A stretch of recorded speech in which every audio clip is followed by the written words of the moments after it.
엄마를 위한 그림책 인문학. 남궁기순 지음. 아이의 마음, 행동이 담긴 그림책에서 부모됨을 배우다. 그림책 연구가가 엄선한 21권의 성장 그림책. 좋은 관계를 맺기 위해 필요한 것. 곰씨의 의자. 자기 자신에 대한 이해와 싫은 소리도 할 수 있는 용기. 누구나 살다 보면 바쁠 때가 있습니다. 몸이 지쳐서 피곤하면 기력이 빠지지요. 그럴 때 우리는 회복을 하려는 의지가 발동합니다. 쉴 공간을 찾아보고 자연에 나가 숨을 트이고 돌아옵니다. 자신만의 공간에서 느긋하게 책도 읽고 차도 마시면서 일상의 시간을 보내기도 합니다. 우리는 감각적으로 자신이 좋아하는 것, 마음을 편안하게 하는 것에 대해 지각하고 있습니다. 그럴 때 누군가와 함께 있다면 좋으면서도 불편하게 느껴지지요. 누구나 자신만의 공간에서 혼자 조용히 사색하며 차 한잔 마시고 싶은 순간이 있으니까요. 아이들도 매번 친구들과 뛰어놀고 싶기만 한 건 아닙니다. 도서관이나 집에서 조용히 책을 읽고 싶어 하기도 하고 숲속에서 혼자 걷고 싶어 하기도 합니다. 내성적이고 혼자 시간을 보내는 걸 좋아하는 아이가 아니더라도 아이에게도 조용한 자신만의 시간이 필요합니다. 아이도 자기 감정이 있습니다. 아이가 어릴 때부터 자기 감정을 솔직하게 표현하고 조절할 수 있도록 해주어야 건강한 어른이 되지요.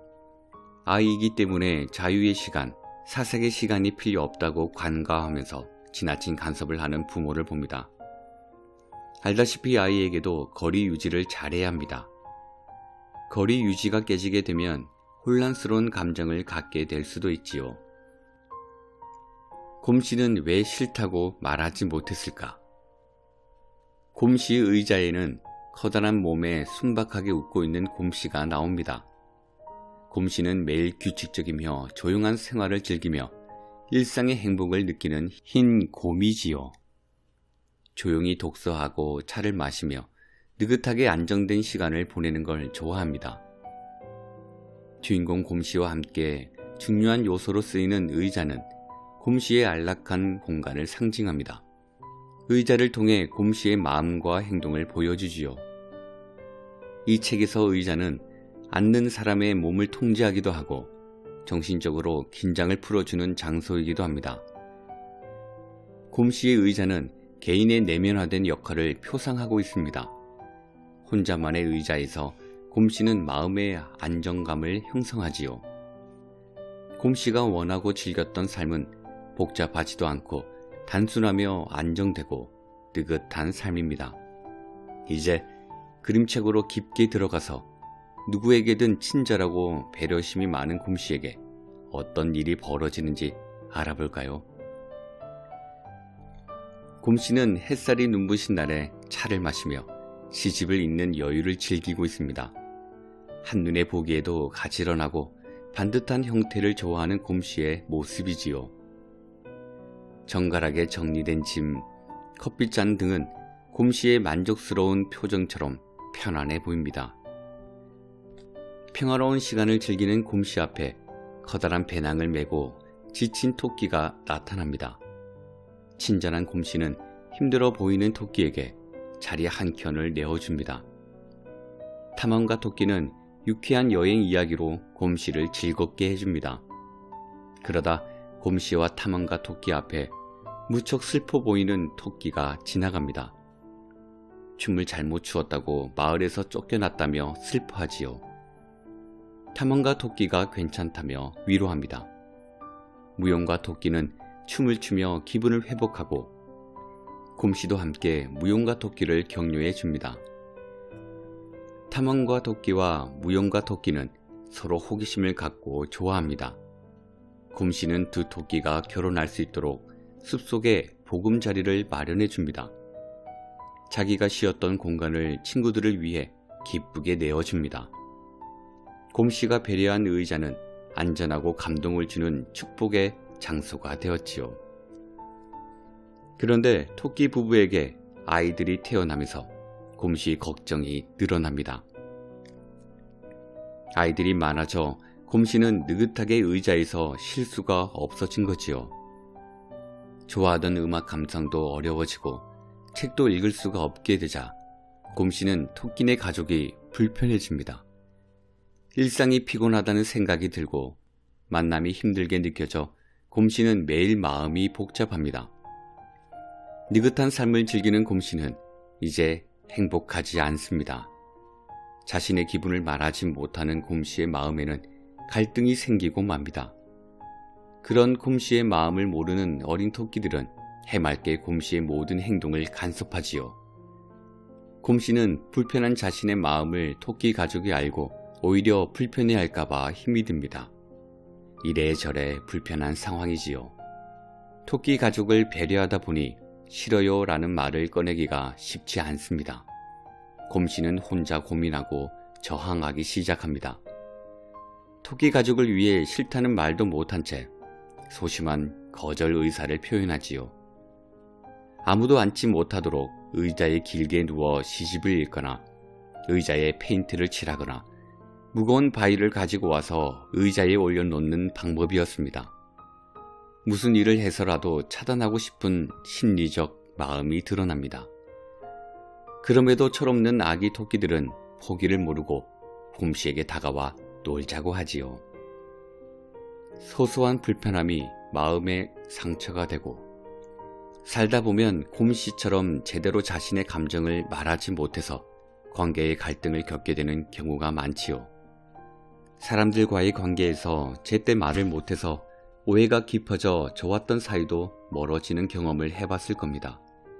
적절한 시간을 놓치게 되면 사람도 잃고 감정의 상처도 깊어지지요. 아이들도 어른과 마찬가지입니다.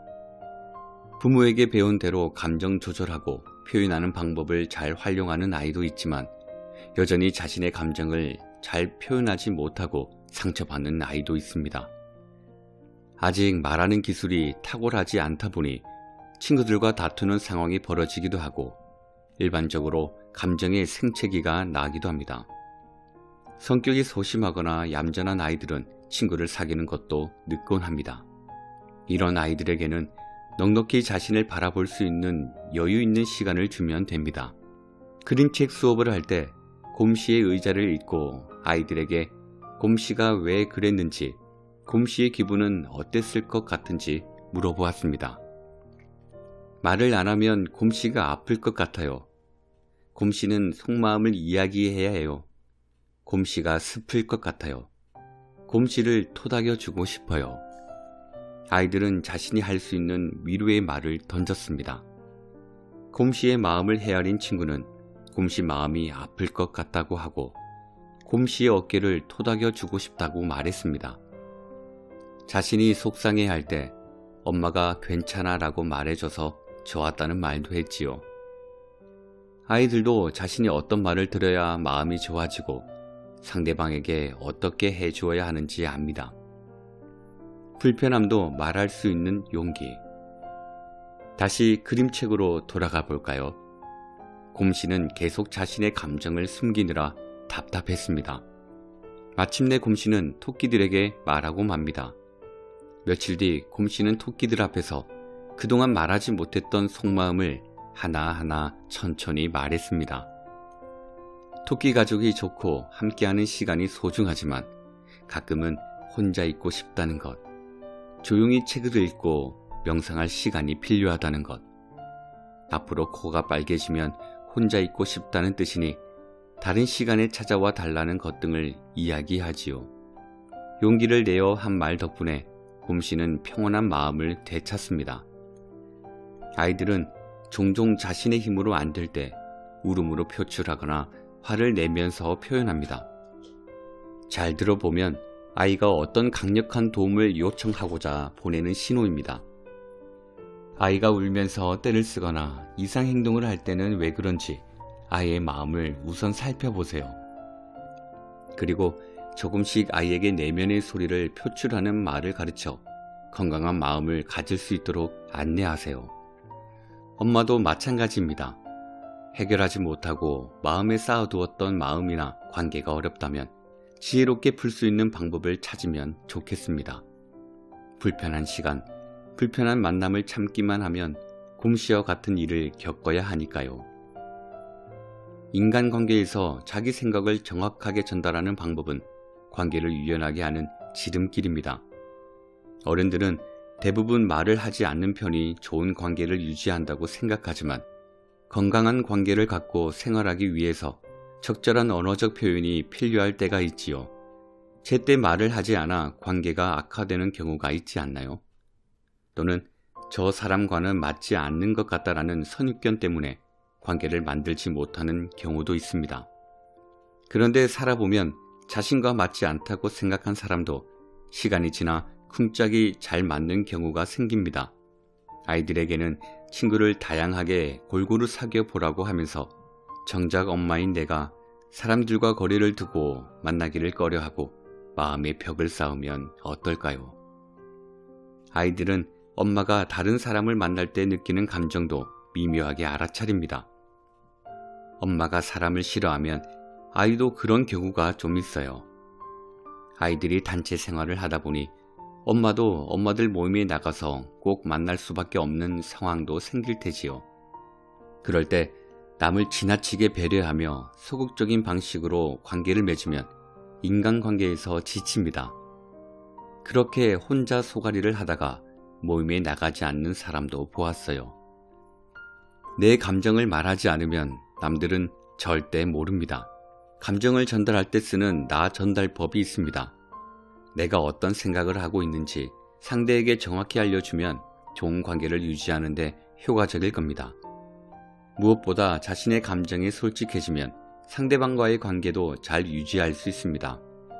자신을 보호하고 다른 사람을 방어하다 보면 좋은 관계에 실패하게 되는 원인이 되기도 하니까요. 솔직한 감정 표현이 관계를 지킨다. 아이나 엄마나 자신의 감정을 잘 표현하는 사람이 되어야 합니다. 혹시 곰씨 같은 행동을 한 적이 있는지 생각해 보세요. 친절한 사람으로 불리기 위해 자신의 감정을 표현하는데 서툴지 않았는지 자신을 점검해 보면 좋을 듯 합니다. 혹시 하고 싶은 말을 못하고 불편한 적이 있다면 자신이 하고 싶은 말을 솔직히 건네는 경험을 쌓기를 바랍니다. 내가 나를 소중히 여기는 사람이라면 불편한 마음을 솔직하게 말할 수 있는 용기를 가져야 합니다. 때로는 소중한 사람과 좋은 관계를 맺기 위해서는 적당한 거리를 유지할 수 있는 기술도 필요합니다. 혹시 까다롭고 원칙적인 행동 때문에 다른 사람이 불편해하지는 않았는지 마음을 돌아보는 건 어떨까요? 불편한 관계로 끝나버린 사람이 있다면 그 이유는 무엇일까요? 나와 다르다고 판단하고 만날 필요가 없다고 생각하기 때문에 생기는 문제는 아니었을까요? 단단히 내 마음의 빗장을 걸어 잠가 두다가는 다른 사람들이 들어올 기회조차 놓칠 수 있습니다. 가족이나 친구, 동료, 이웃 사촌들에게 착한 사람 콤플렉스에 갇혀 자신의 의사를 잘 표현하지 못하고 상처만 받는다면 생각해 볼 필요가 있습니다. 혹시 불편한 관계가 될 때까지 내가 일방적으로 마음을 닫지는 않았는지, 솔직한 심정은 이야기해 보았는지 말입니다. 나는 친절한 사람인가요? 사람들과 관계가 어려웠던 경험이 있나요? 나는 무슨 일을 할 때 가장 마음 편히 쉴 수 있나요? 내가 힘들었을 때 친절을 베풀었던 사람이 있나요? 아직도 관계를 풀지 못하는 사람이 있나요? 왜 그럴까요? 감정이 타인에게 치우치다 보면 자신의 감정을 발견하는 게 늦을 수 있고, 그래서 좋은 사람도 만나지 못할 수 있습니다. 살아보니 용기 내서 말을 하면 의외로 관계가 순조롭게 풀리는 경우도 많았습니다. 내가 어떤 생각을 가졌는지 내 생각을 잘 전달하는 것도 지혜롭게 사는 방법입니다. 감정의 서운함으로 생긴 일들이 쌓여 큰 벽이 되지 않도록 마음 훈련을 잘 해야겠습니다.